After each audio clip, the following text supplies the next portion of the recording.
Boa noite. Olha, gente, o programa hoje está muito bom, hein? Tá um programa assim em família. A nossa entrevista hoje é com a grande jurista Adriana Rocha, nossa grande amiga escritora. O livro é sobre Bem-Timbó, é o do Elcio Mário Pinto, que vocês conhecem. Por isso que eu falei que o programa hoje está em família. A nossa artesã de hoje é a Cristina Machado dos Santos. Ela não é uma artesã, ela é uma artista plástica de Alambari e também faz a aula de dança tribal. Por isso, vocês fiquem aqui com a gente que o programa está muito bom.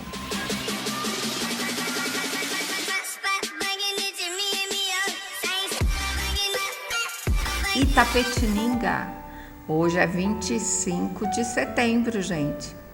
Não é? Hora do Fala Cultura.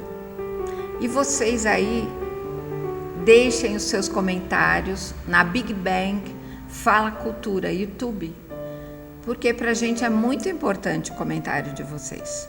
E vocês sabem, esta sexta, hoje é o Fala Cultura, na próxima é o Café com Livros.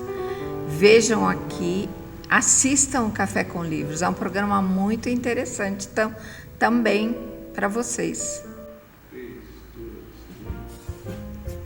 Bem-vindos agora ao nosso momento literatura.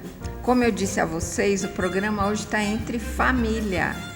O nosso livro é do escritor querido Elcio Mário Pinto, Bem-Timbó. E, como sempre eu faço, eu vou ler um pequeno trecho do livro para vocês. Inventar significa pensar e planejar coisas boas para a própria vida e para as boas amizades com os outros. Quando a criança faz isso, é através da brincadeira que tudo acontece. Viu como brincar é importante? Um bom sinônimo para a palavra brincadeira é a palavra criatividade.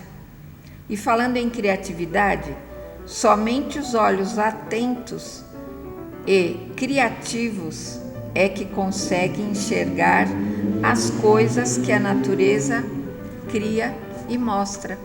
Viu que palavras boas do nosso amigo Elcio Mário Pinto? Por isso que eu gosto desse escritor. É um escritor positivo, que fala coisas que a gente precisa ouvir. E hoje, no nosso bloco aqui do Museu Carlos Aires, nós vamos falar sobre o acervo. Vocês sabem que nós temos telas aqui de artistas de todo o Brasil. E a tela de hoje é do Manuel Menacho. Vejam a beleza da tela. Ela é um cubismo, não é? Carregado de cores. Se vocês tiverem a oportunidade de ver bem de perto, dá para sentir os traços do pincel nesta belíssima tela. E quando passar essa pandemia, convido vocês a virem aqui no Museu Carlos Aires, verem a beleza do nosso acervo. E agora a gente vai falar um pouquinho de moda, gente. Vocês sabem que uma das apoiadoras do nosso programa é a It's Me. A loja dela tem um estacionamento e vale a pena vocês irem lá conferir. Nós estamos chegando já na primavera. Vocês sabem, as roupas coloridas. Eu tô até com flores hoje. Então vale a pena vocês irem lá na It's Me, Michele Polo. Dá uma conferida que a coleção primavera já está chegando.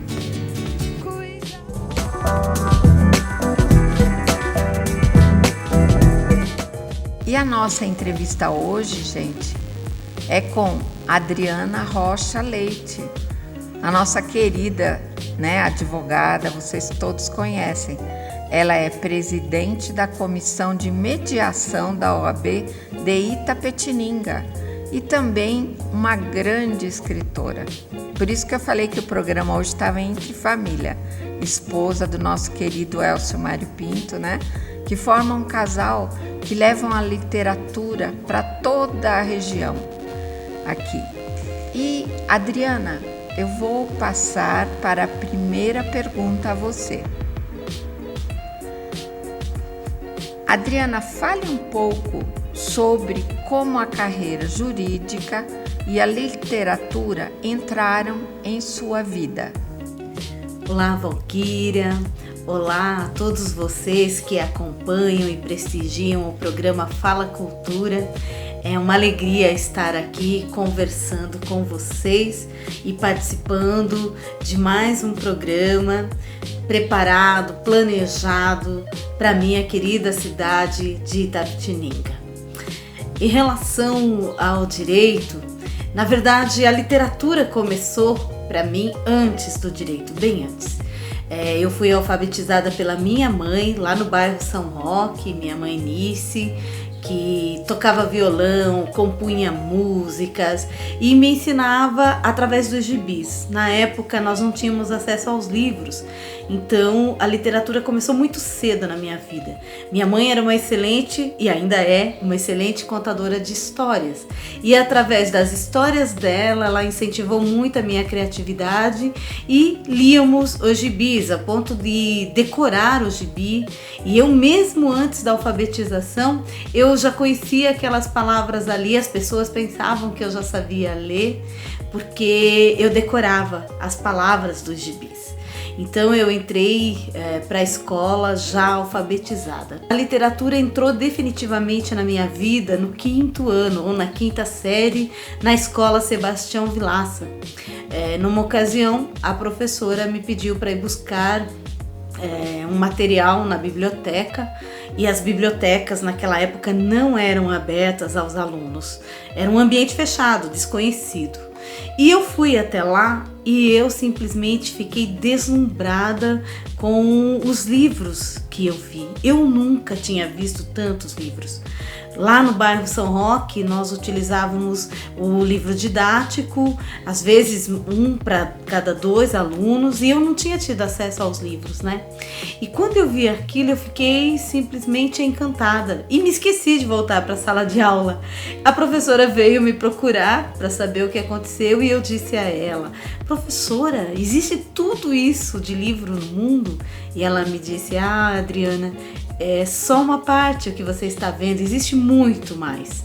E aí a vontade de ler foi incontrolável e ela me autorizou a pegar os livros. Então eu comecei a ler de forma voraz, eu lia um livro por dia. Eu li toda a coleção Vagalume, Cachorrinho Samba, olha que boas lembranças. Mas a minha mãe começou a se incomodar com aquilo, porque ela achou que poderia não ser saudável, né, ler tanto. E eu dizia que era a escola que exigia, né? E um dia a minha mãe foi até a escola e quando eu a vi chegando eu percebi que ela tinha descoberto que eu não estava falando a verdade para ela. E ela me disse: estou sabendo que a proposta da escola é um livro por mês, você está lendo um livro por dia. E ali ela disse que não ia mais autorizar que eu fizesse aquilo, e aí nós acabamos discutindo, eu apelei de todas as formas, chorei, briguei, gritei, não adiantou. E acho que nesse dia talvez tenha nascido também o meu vínculo com a mediação, que eu aprendi que conversar, negociar é melhor do que bater de frente, né? E aí eu fiz um acordo com a minha mãe que eu leria então um livro por semana. Então foi assim que a literatura entrou na minha vida. E aí resolvi fazer o vestibular de Direito. E fiz o vestibular e acabei passando. E aquilo, quando eu passei, as coisas mudaram para mim. Eu disse: bom, se eu passei, agora eu vou fazer. Ainda que eu tivesse um certo vínculo com o direito, porque eu achava que o direito era o caminho para a justiça, era a forma de superar, de lutar contra as injustiças sociais. Eu já tinha um lado muito questionador em relação a isso, né? E eu aprendi isso muito cedo. Também aprendi e percebi muito cedo que a forma de romper com os grilhões lá da miséria era o estudo. Isso ficou muito claro para mim, ainda menina. E assim eu ingressei na faculdade de Direito, né? E apesar do jornalismo ter sido o meu grande sonho, o direito correspondeu às minhas expectativas, e quanto mais eu fui estudando, mais esse universo ficou interessante para mim. E aí eu percebi que literatura e direito tem uma integração espetacular. A comissão de mediação da subseção de Itapetininga foi um convite que recebi da doutora Ana Lúcia Lobo Benedetti, que é a presidente da OAB de Itapetininga, e que muito me engrandeceu, porque a mediação ela já existe, né, há muito tempo, né? Um terceiro ajudando as pessoas a resolverem de forma pacífica, amigável, as suas controvérsias. E quando a doutora Ana me convidou, eu já tinha anteriormente trabalhado com a comissão da OAB, mas não especificamente com mediação. E é um projeto Adriana, eu vou te fazer a segunda pergunta. Nós sabemos que você é presidente da comissão da OAB de mediação da OAB de Itapetininga. Quais os projetos que esta comissão desenvolve para a cidade? A mediação é um dos caminhos. Nós temos também a conciliação, nós temos negociação, temos direito sistêmico, constelação familiar, temos justiça restaurativa. Isso é para citar apenas alguns. Mas apesar de tudo isso, o advogado, até pela formação litigiosa que tem, opta pelo processo, o que nem sempre resolve a questão do cliente, o que nem sempre corresponde às expectativas do cliente.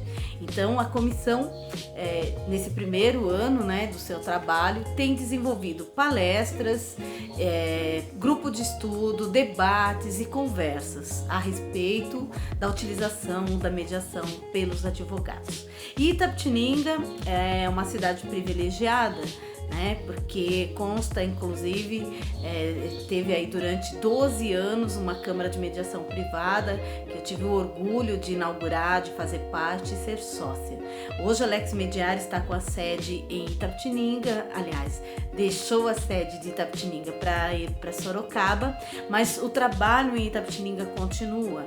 E a comissão de mediação, ela é composta por mim e por mais algumas colegas advogadas, e nós trabalhamos com essa conscientização de dizer para o advogado que ele tem um novo espaço, um novo mercado de trabalho, e cabe a ele realmente convencer o seu cliente de que existem outras formas de resolver, principalmente porque, dependendo da situação, um processo judicial não traz resultados favoráveis para ninguém, não traz resultados nem para quem procura o judiciário, nem para outra parte, porque o resultado é imprevisível, O juiz julga e as duas partes podem ficar insatisfeitas com aquela decisão, e mesmo com o recurso pode ser que o resultado ainda não corresponda às expectativas, enquanto que na mediação a ideia é que as partes conversem e exercitem e exerçam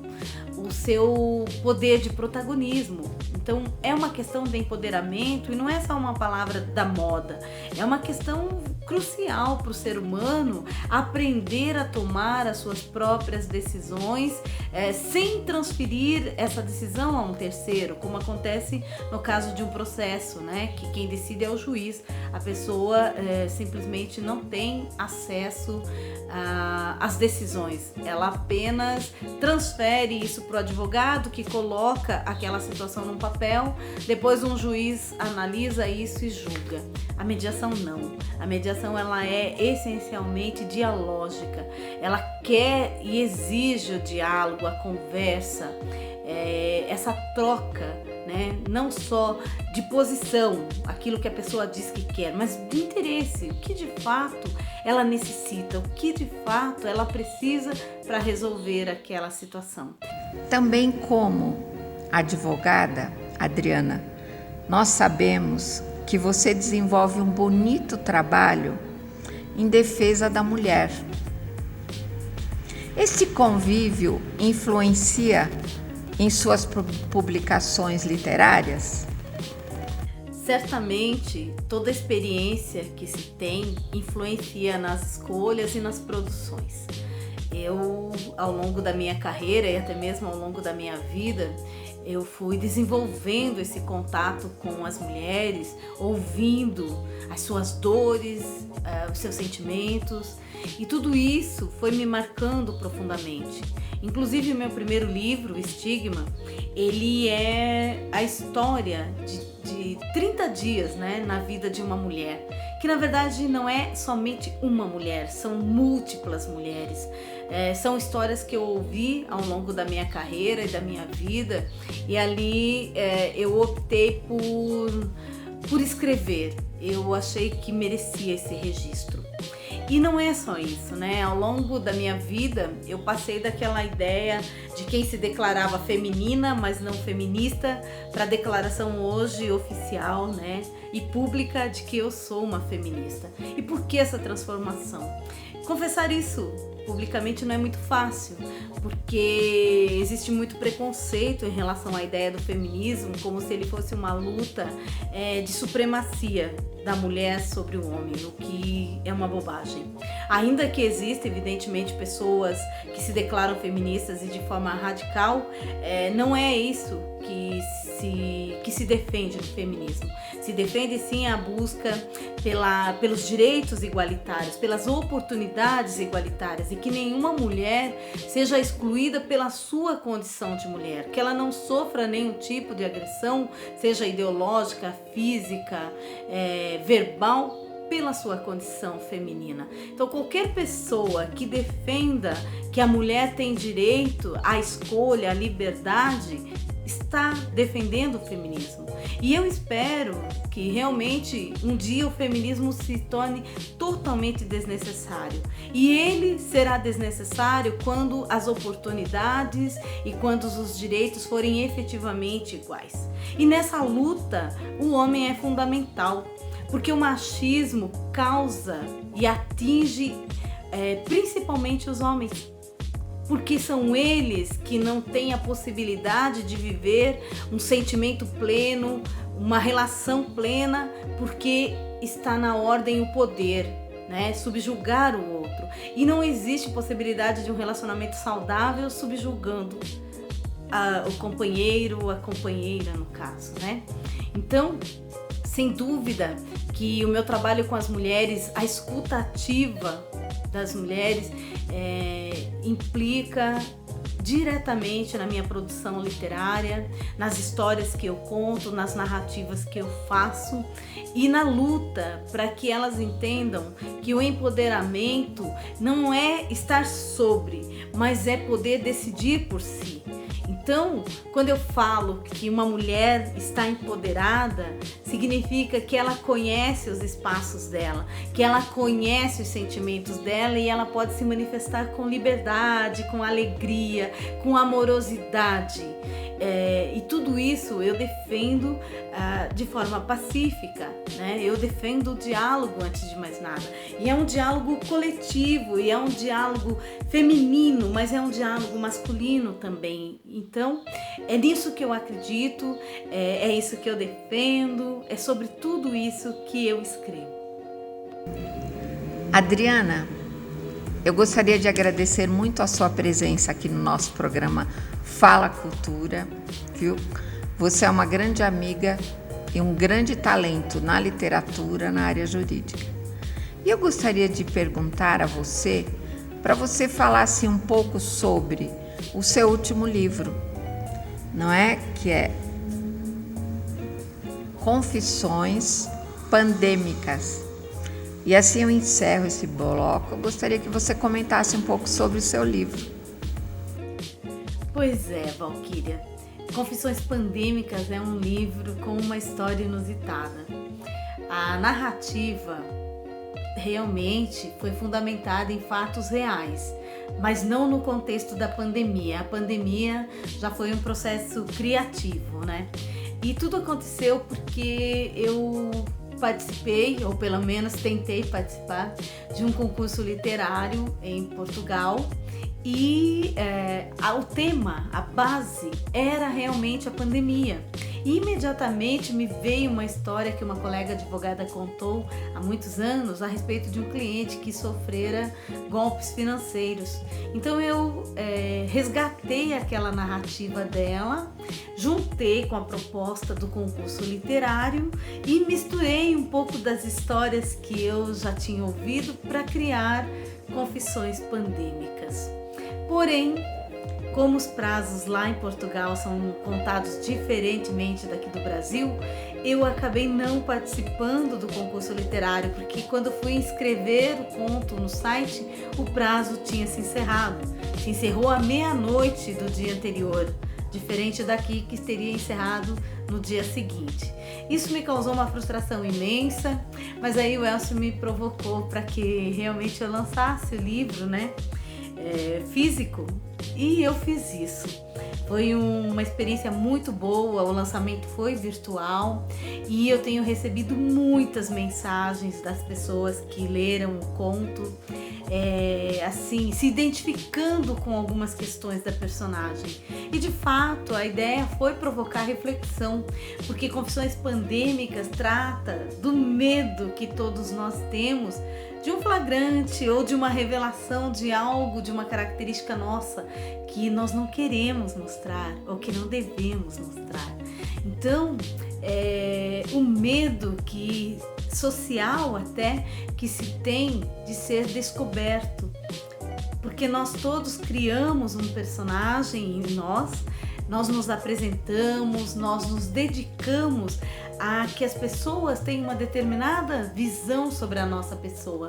E o livro ele mostra como é que seria se as pessoas realmente conhecessem principalmente os nossos defeitos, fraquezas e, por que não, quem sabe, até mesmo os crimes, como é o caso aqui da personagem. Então, são essas as reflexões que o livro aborda.